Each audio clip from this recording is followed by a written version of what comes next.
I love you, coffee. I have my coffee, I have a cat mug, I have my books. We are on brand today.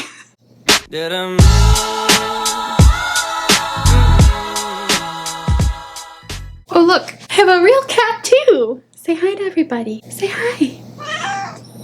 You always sound like you're in pain, but I know I'm not hurting you. Okay. What's up, you guys? Welcome back to my channel. My name is Zoe, and today I'm here to do the coffee book tag, and I'm really excited about it.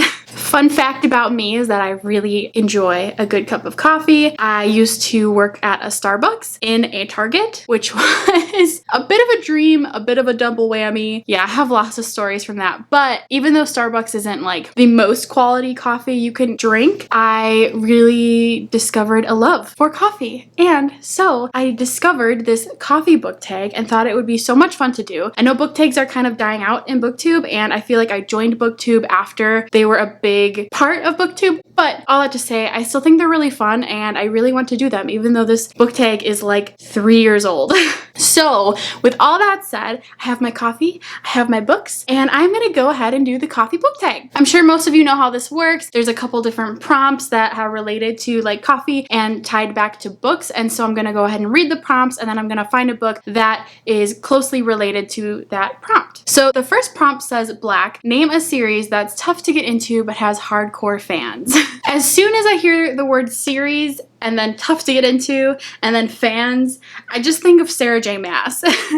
As much as I don't want to, because I feel like that is the obvious answer, I just can't think of anyone else. Typically fantasy books are not standalones, at least the bigger ones that I've heard of, and Sarah J. Maas fans are super intense. They love her books, and I think especially the Throne of Glass series compared to her other series, A Court of Thorns and Roses. That series is so much longer and bigger, and I think has just even more hardcore fans. I personally tried really hard to read the Throne of Glass series. I enjoyed book 1, I sort of enjoyed book 2, and then I got to book 3 and I just couldn't do it. I tried so hard. I think I hung on to that book for like a year and a half until I finally decided it was time to unhaul. It wasn't happening. I was like 150 pages, 200 pages in, and I just didn't know what was going on. I didn't care. There was so much happening. I just couldn't do it. But I do know that that series has huge hardcore fans, and yeah, they're really intense, which is a good thing. If you're passionate about something, you should share it. So yeah, that is the one I'm picking for that prompt for sure. The next prompt says, Peppermint Mocha, name a book that gets more popular during the winter or festive time of year. So I have a couple of those. It was really hard for me to think of a book, like one book in particular that gets popular during the winter time. I think Harry Potter is definitely one that people like to read more in the fall and winter because it definitely gives those like whimsical but then cozy vibes. Like there's some really classic wintertime scenes in Harry Potter, but I didn't want to pick those ones. So I actually have,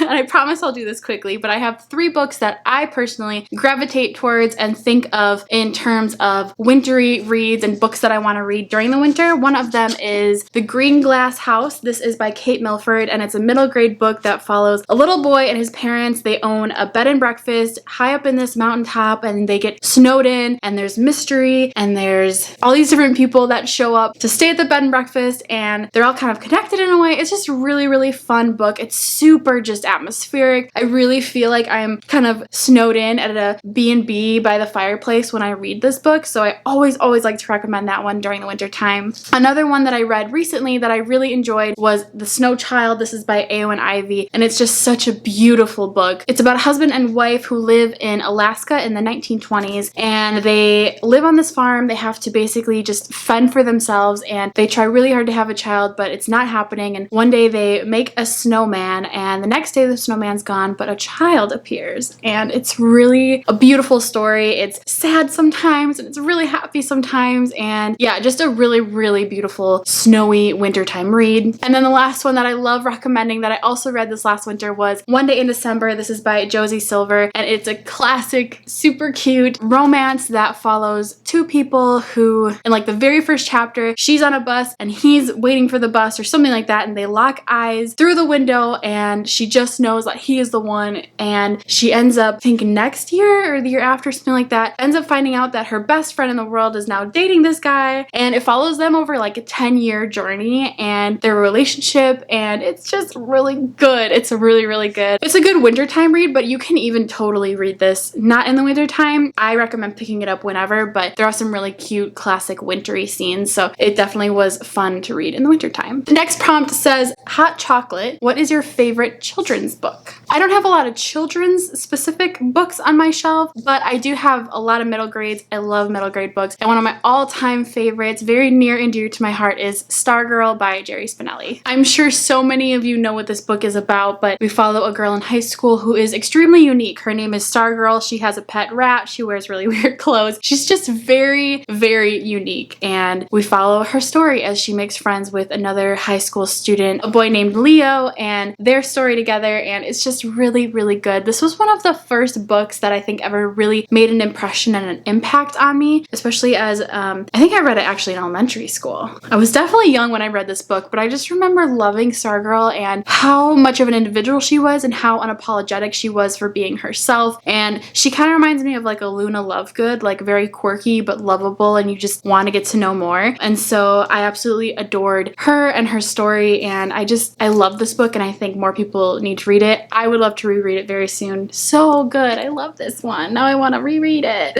I need a coffee break. The next prompt says, double shot of espresso. Name a book that kept you on the edge of your seat from start to finish. I really like this prompt because you guys know I'm a huge mystery thriller fan, so I have plenty of recommendations that have kept me on the edge of my seat, but one in particular that I really want to talk about is Baby Teeth by Zoe Sage. This book is so good and was so unexpected. In this book, we follow a family, a mom, a dad, and a daughter. The mom's name is Suzette, the dad's name is Alex, and the daughter's name is Hannah. Hannah is 7 years old, and she refuses to speak out loud. She doesn't talk at all. Suzette really feels helpless, doesn't know what to do, has brought her to many doctors, and she just can't figure out why her daughter will not speak. Hannah is actually very extremely disturbed and manipulative, and is very kind and loving towards her father, but she hates her mother. And so we actually follow every other chapter is told from either Hannah's perspective or Suzette's perspective. So we go from following the mom's perspective, and then we go from following Hannah's perspective, which is really interesting because Hannah can't speak, but she still thinks all of these things, and so we as the reader follow what she's thinking and what she's doing. It is just so crazy. Like the stuff that she does to mess with her mom and then be really loving towards her dad. Her dad wants to believe Suzette, and he wants to, you know, protect her and believe that her daughter is this manipulative, crazy person, but he just can't see any evidence, so it makes it really difficult for him to believe her. It's so crazy. It literally just, every single chapter, I was really just shocked by the things that Hannah was doing and cooking up, and oh, it was crazy. Absolutely left me on the edge of my seat, literally from start to finish. Just so good. I highly recommend this one if you're looking for like a fun, fast-paced, crazy read. The next prompt says, Starbucks, name a book you see everywhere. So, what could I possibly have seen everywhere? Okay, let's just get the obvious choice out of the way. I see this one everywhere, so do you, for good reason. It's everywhere. The next one I see everywhere is Seven Husbands of Evelyn Hugo, which you guys know because I just actually did a vlog about this not too long ago where I read this book because it's super hyped. Everyone loves it. Everyone talks about it. Totally worth the hype. Spoiler alert, I loved it. Yeah, this one is also absolutely everywhere. I see it all the time. It's like it's haunting me. And then the next book that I see all the time that I actually haven't read yet is Crazy Rich Asians. This book is also everywhere. It was made into a movie last year, I believe, so the movie brought it a lot of hype. But yeah, this one I also just see every time I go to the store. I swear I see this in checkout lines everywhere. I just hear about it all the time. My friends are watching the movie. Other people are talking about it. I really need to read this soon because, again, it's like it's haunting me. Prompt number 6 says that hipster coffee shop, give a book by an indie author a shout out. So I feel feel really bad about this one because I do not have any indie books. I literally had to research because I didn't want to seem dumb.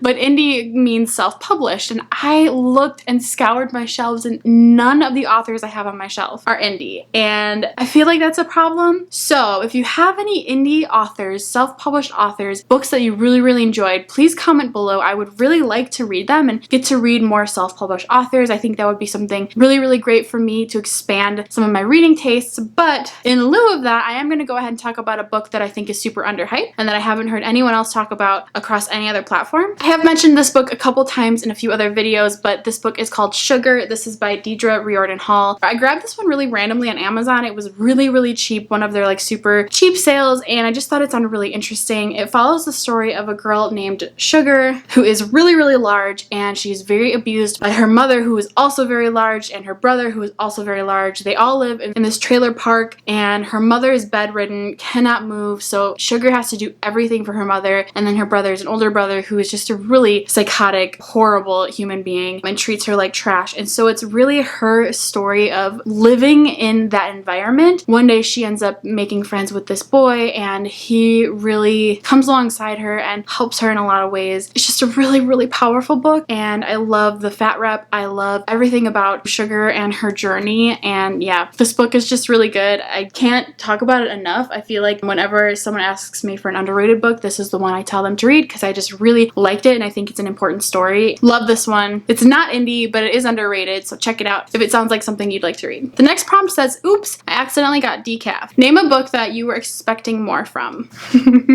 I'm nervous to do this one because I think people are gonna hate me for this, but a book that I was expecting a lot more from was actually Sadie. This is by Courtney Summers, and it is a very well-loved book on BookTube for good reasons, but one that I just didn't really understand why people love it so much. This book's really unique and interesting in the sense that we follow the story of a girl named Sadie who disappears after her little sister is found murdered. Presumably she's looking for the murderer or just ran away, but we also follow this story in like a podcast form, which is really cool because it's just a really unique way of hearing the story. It's pretty immersive in that way. I listened to the audiobook, which a lot of people recommend. I do as well. Really good audiobook. I really enjoyed this book a lot. I still think it's a fantastic book, but I just don't understand what it is that people love about this book. Like, yes, it was good. Yes, it was a fine story. I enjoyed my time reading it, but there just wasn't that like that factor of, wow, this is an amazing book, I love it. Yeah, it was good for me, but it just wasn't amazing. Definitely could have been that I overhyped it in my mind, but a lot of people really love this one. I just wasn't on the same hype train, unfortunately. All that to say, I still recommend it, still good, but it just was a little underwhelming overall. And the last prompt says, the perfect blend. Name a book or series that was both bitter and sweet, but ultimately satisfying. I thought really hard about this one, but I couldn't stop going back to this book, so for this prompt, I went ahead and chose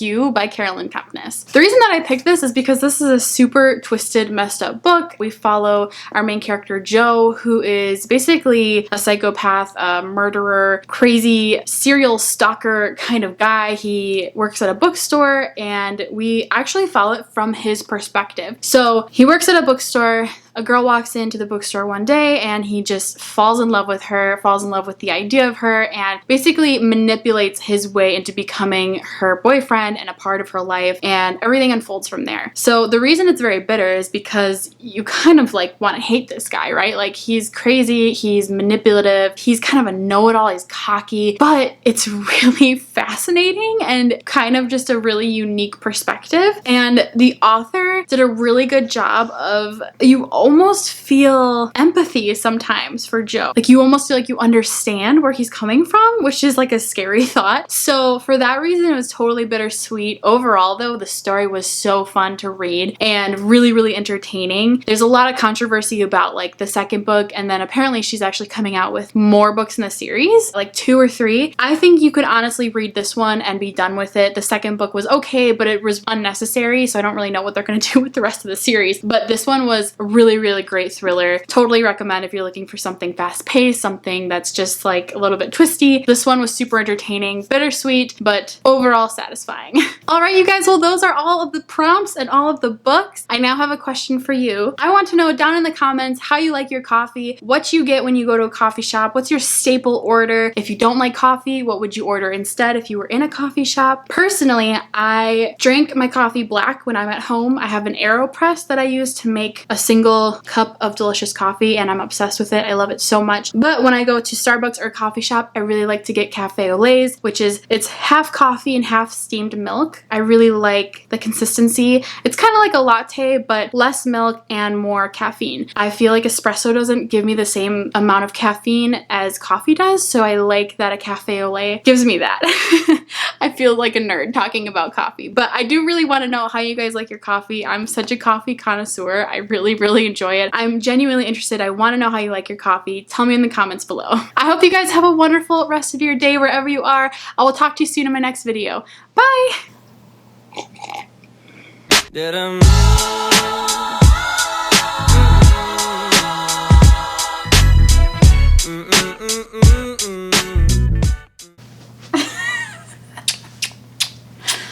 Babe, do you want to be in my book tag? You don't like coffee. Okay, you tell me. Tell me, what's your favorite coffee drink? Like if you went to Starbucks, what would you get? I would get a dirty chai. What's a dirty chai? It's a chai tea with chai, like a lot, like it's chai with a shot of espresso. You win. Good job.